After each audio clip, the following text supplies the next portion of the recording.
आज हमारे सामने एक पहेली है। एक ऐसा दरबारी कवि जो दिल्ली के बादशाह का खास मुलाजिम था, जिसे नौकरी और मोहब्बत दोनों में एक साथ एक ही दिन धोखा मिला। वो भारतीय साहित्य में प्रेम की सबसे पाक और गहरी आवाज कैसे बन गया? मतलब कैसे एक इंसान का जो निजी दर्द है वो सदियों तक इश्क करने वालों की आवाज बन गया। हाँ, वही तो। हम बात कर रहे हैं रीतिकाल के उस शायर की जिसे साक्षात रस मूर्ति कहा गया, यानी इमोशंस का चलता फिरता पुतला। बिल्कुल, घनानंद। हाँ, तो हमारे पास जो स्रोत हैं उनमें घनानंद की जिंदगी, उनकी शायरी के अंदाज और उनके दो बहुत मशहूर कवित्व दिए गए हैं। आज का हमारा मकसद सिर्फ ये जानना नहीं है कि घनानंद कौन थे, बल्कि उन सुरागों को ढूंढना है जो बताते हैं कि कैसे टूटे हुए दिल से इतनी अमर कला पैदा होती है। सही बात है। तो चलिए इस तहकीकात में उतरते हैं। चलिए शुरू करते हैं। इस कहानी को समझने के लिए हमें उस दौर में जाना होगा। 18वीं सदी की दिल्ली। बादशाह मोहम्मद शाह रंगीला का दरबार। हाँ, रंगीला। रंगीला नाम से अंदाजा हो जाता है कि माहौल कैसा हो। जरूर, बिल्कुल। ये वो दौर था जब मुगल सल्तनत का सूरज कह सकते हैं कि डूब रहा था।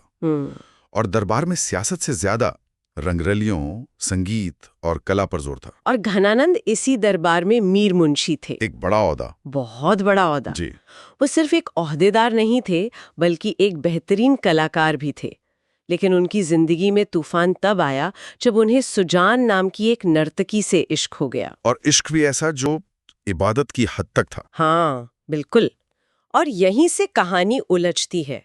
स्रोतों में जिक्र है कि बादशाह ने मजाक में घनानंद से कुछ गाने को कहा और उन्होंने मना कर दिया। हाँ, मना कर दिया। फिर किसी ने कहा कि अगर सुजान कहेगी तो जरूर गाएंगे। अच्छा। और सुजान के कहने पर घनानंद ने गाया भी। ऐसा गाया कि पूरा दरबार मंत्र मुग्ध हो गया। लेकिन एक गड़बड़ हो गई, बहुत बड़ी गड़बड़।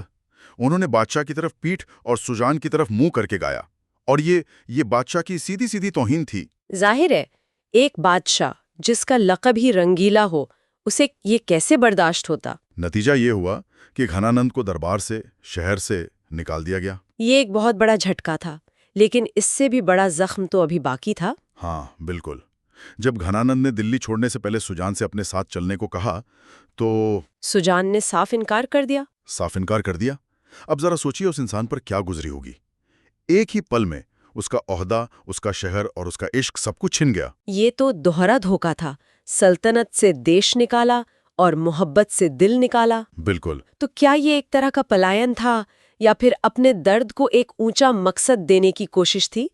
अक्सर कलाकार अपने सबसे बड़े धोखे को ही अपनी सबसे बड़ी प्रेरणा बना लेते हैं। उनका वृंदावन जाना क्या इसी प्रक्रिया का हिस्सा था? ये एक बेहतरीन सवाल है। देखिए, ये पलायन नहीं था, ये था रूपांतरण, ट्रांसफॉर्मेशन। भी नहीं भूले, दिल में वो कसक रह गई। बल्कि उन्होंने अपनी सबसे बड़ी पीड़ा को ही अपनी सबसे बड़ी ताकत बना लिया। उन्होंने सुजान नाम को एक प्रतीक, एक मेटाफोर में बदल दिया। ये बहुत दिलचस्प है। हाँ, अब उनकी कविताओं में सुजान कभी उनकी प्रेमिका होती और कभी उनके आराध्य कृष्ण। सुजान का एक मतलब ये भी तो है, अच्छा ज्ञान रखने वाला, यानी ईश्वर। कमाल है। उन्होंने अपने जख्म को ही मरहम बना लिया। शायद इसीलिए आचार्य रामचंद्र शुक्ल ने उन्हें साक्षात रसमूर्ति कहा। बिल्कुल। ये कोई किताबी बात नहीं थी, ये उनका जिया हुआ सच था। उनका पूरा वजूद ही प्रेम और दर्द के रस में डूबा हुआ था। ठीक कहा आपने। और यही घनानंद रीतिकाल के दूसरे कवियों से बिल्कुल अलग हो जाते हैं। कैसे? उस दौर के ज्यादातर कवि राजाओं को खुश करने के लिए कविता लिखते थे। उनकी कविता में अलंकार, कलाबाजी, एक तरह की दिमागी कसरत ज्यादा होती थी, दिल की सच्चाई कम। हाँ, जैसे कोई करतब दिखा रहा हो, शब्दों का खेल। बिल्कुल।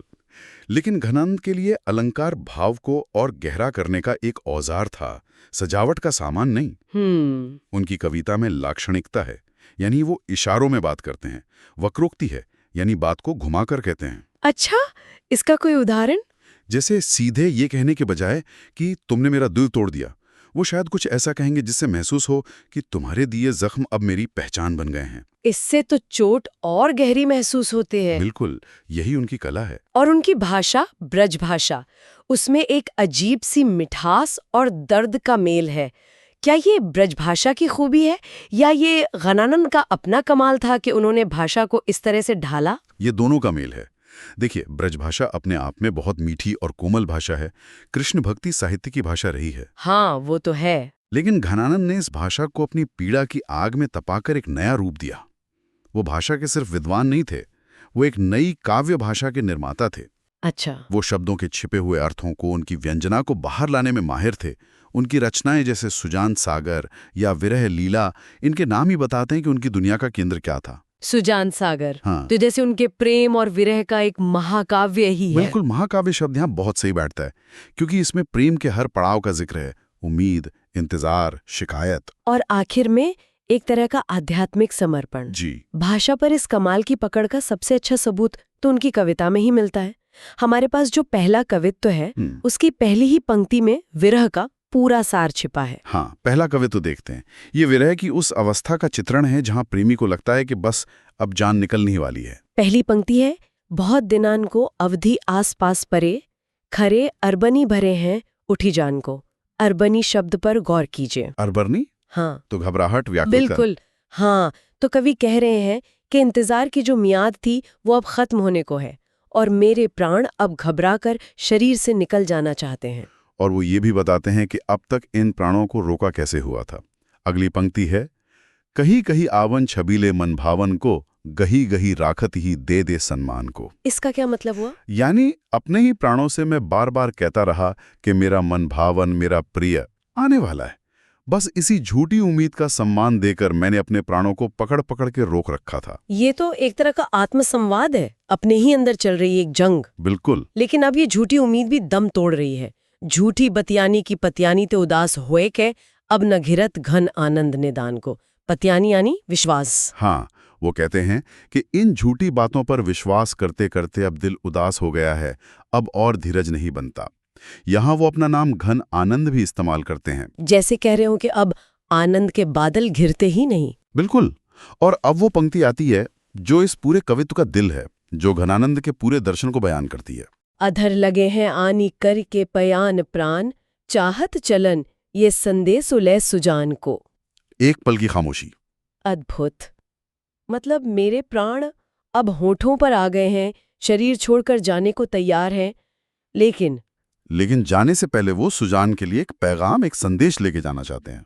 मौत के दरवाजे पर भी कोई ईगो नहीं, कोई शिकायत नहीं, बल्कि प्रेम का संदेश है। आज के दौर में तो ऐसा समर्पण कल्पना से भी परे लगता है। यही तो घनानंद की महानता है।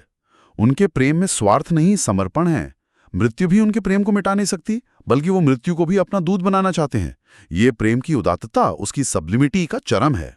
अच्छा, तो दूसरे कवित्व में भी क्या यही भाव है या वहां कुछ अलग है? उसका मिजाज मुझे कुछ बदला हुआ लगा। हाँ, दूसरे कवित्व का मिजाज बिल्कुल अलग है। यहाँ विरह की पीड़ा तो है, लेकिन उसके साथ एक उलाहना है, एक शिकायत है और एक हल्का सा हक जताने का भाव भी है। बिल्कुल। यहाँ प्रेमी सिर्फ इंतजार नहीं कर रहा, वो सवाल पूछ रहा है।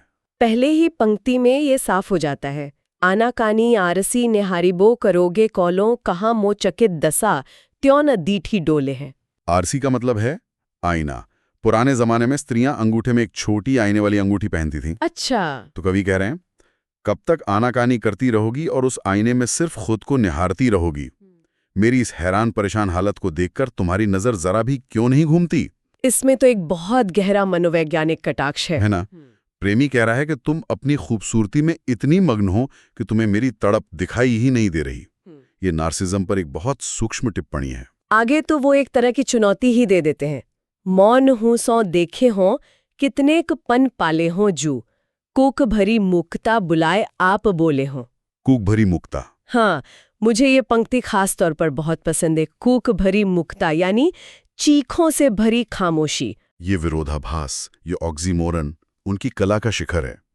वो कह रहे, मैं देखूंगा कि तुम अपने चुप रहने का प्रण कब तक निभाती हो। एक दिन मेरी ये चीखों से भरी खामोशी ही तुम्हें बोलने पर मजबूर कर देगी। हाँ, मतलब मेरा दर्द इतना बढ़ जाएगा कि तुम्हारी चुप्पी टूट जाएगी। और फिर एक होड़ का भाव आता है, जान घनानंद यो मोहित तुम्हें पैज परी, जानिए गो टेक टरे कौन धौ मलोहे। यानी ए मेरी जान सुजान, लगता है हम दोनों में एक शर्त लग गई है। अब देखते हैं कि अपनी जिद से पहले कौन हटता है, कौन हार मानता है। यहाँ प्रेम में एक बराबरी का दावा है। ये उस दौर के हिसाब से बहुत बड़ी बात है। बिल्कुल। ये सिर्फ एक तरफा समर्पण नहीं है, ये एक रिश्ते की कशमकश है। लेकिन अंत में ये चुनौती फिर एक दर्द भरी पुकार में बदल जाती है। रुई दिए रहोगे कहाँ लौ बहराए बे, कब हूं तो मेरी ये पुकार कान खोली है। हाँ, ये तो आज भी रिश्तों में एक आम शिकायत है। कमाल है कि 300 साल बाद भी ये भाव कितना प्रासंगिक है। सही बात है कि कब तक बहरे बनने का नाटक करोगी, कानों में रुई कब तक डाले रहोगी, कभी तो मेरी आवाज तुम तक पहुंचेगी। यही उनकी कला की ताकत है। ये एक प्रेमी की हताशा भी है और एक अटूट विश्वास भी कि एक दिन उसकी आवाज जरूर सुनी जाएगी। तो इन दोनों कवित्वों को साथ देखें जी। तो घनानंद के प्रेम के दो रूप दिखते हैं। हाँ, एक में संपूर्ण समर्पण है और दूसरे में शिकायत भरा अधिकार। बिल्कुल। तो हमारी पहेली का जवाब मिलना शुरू हो गया है। घनानंद भारतीय साहित्य में प्रेम की सबसे पाक आवाज इसलिए बन पाए क्योंकि उन्होंने प्रेम को जिया था, उसे ओढ़ा बिछोया था। उनके लिए ये दिमागी कसरत नहीं, रूह का अनुभव था। उनका दर्द बनावटी नहीं, असली था। और उसी सच्चाई ने उनकी कला को अमर बना दिया। बिल्कुल। इसमें जो सबसे आकर्षक बात है वो ये है कि कैसे उन्होंने अपनी निजी त्रासदी को एक सार्वभौमिक कला में बदल दिया। हाँ। सुजान का नाम सिर्फ एक स्त्री का नाम न रहकर प्रिय का, ईश्वर का, हर उस चीज का प्रतीक बन जाता है जिसके लिए मन में तड़प हो। मतलब उनकी कविता सिर्फ उनके अपने दर्द की कहानी नहीं रही। नहीं, वो विरह के स्वभाव का ही चित्रण बन जाती है। हाँ। इसीलिए कोई भी व्यक्ति जिसने कभी किसी चीज के लिए तड़प महसूस की हो, वो घनानंद की कविता से जुड़ सकता है। तो अंत में ये कह सकते हैं कि घनानंद ने हमें सिखाया कि दर्द से भागा नहीं जाता, दर्द को साधा जाता है। हाँ। उन्होंने अपनी बेवफा प्रेमिका के नाम को ही अपनी भक्ति का प्रतीक बना लिया। उन्होंने जहर को अमृत में बदल दिया। कला का काम शायद यही है। वो अनुभव को अर्थ देती है। घनानंद का जीवन और काव्य इस बात का सबसे बड़ा सबूत है।